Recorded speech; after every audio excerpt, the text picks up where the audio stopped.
Request ng mga netizen itong tambalang Edo at Bridget. Ito ang gusto ng mga netizen na requested itong tambalan ni Edo at Bridget. At gayon din kung sinabi nila na hindi panda itong si Edo ito sa love team tambalan. Pero merong request ito ng mga netizen na pwedeng pagsabayin kaya pwedeng maging tandem itong si Edo at Bridget ito sa live selling na dati ay nakikita natin na ito ay kasama itong si dati niyang kalab team si Bensek. Ngayon ay humiwalay na at sabi ng iba sayang itong pag-alis niya ang oportunidad na nasa Velvet Box kung pagbigyan itong si Bridget at Edo ay pwede ito po sa live selling at kung hindi pa itong si Eds Nda dito sa love team pwede naman niya suportahan itong si Bridget dito po sa live selling na mukhang patok naman ito po sa mga netizen itong dalawa at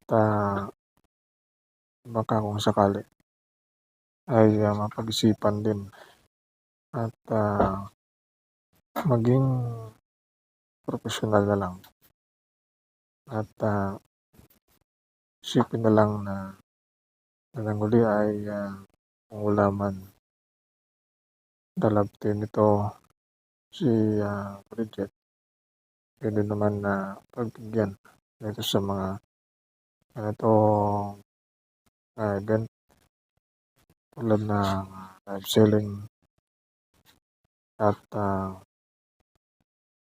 pwede rin na isama sila sa mga vlog at hindi pa pwedeng pa natin ay love team pero pwede na sila ay magka-eksena sa mga vlog na nakikita nila mga viewers na pwede itong si Edo at Bridget na ito ay sinasabi na panghihinayang ni Beyonce ganitong pagkakataon na humiwalay sila tapos sa kalingap na nagtatyaga na ngayon ito sa kanya YouTube channel na unti-unti pang binubuo ang kanyang vlog na wala pa masyado dahil nagpapataas pa ito ng watch hour. Kaya itong Edo at Bridget ay mukhang okay sa mga netizen.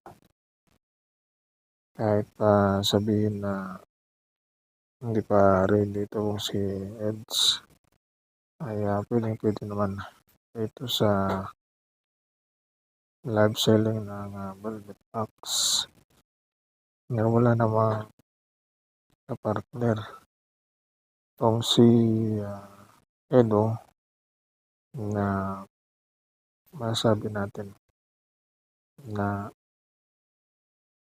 may magbibigay ng konting kilig dito sa mga viewers at bilang suporta dito kay Bridget. Pwedeng gawin ni Eds ang ganitong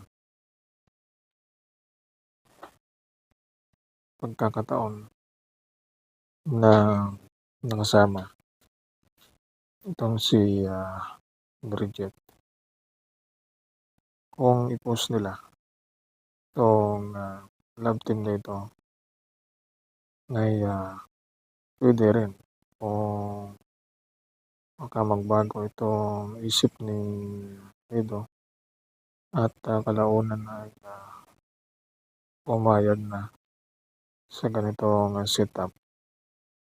Pero kung walang chance na magkaroon pa uli siya ng ka-love team, ay support na lang. At kahit sinong mga angel, pwede siya doon nakipag-ugnayan o makipag-tandem para may excitement at may kunting ilig itong mga viewers ito sa mga vlog ni Rob. At doon papasok itong mga tuksuan na dito na mag-uumpisa yan. Itong tuksuan. Ito rin ang nangyari.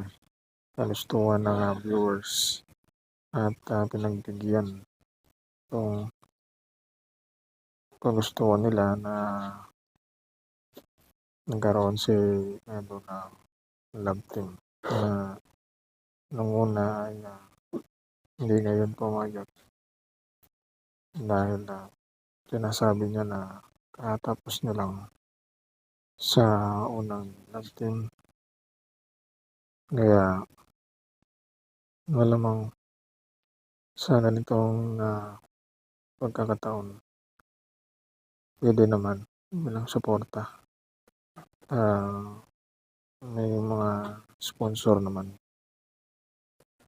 na payag dito sa ganitong setup kahit maging tandem lang sila, kahit hindi mo na love team, kahit sa mga live selling na ng Build Box ay siguradong makapagbibigay na saya ito sa mga viewers at sa mga sumusuporta kay Edo.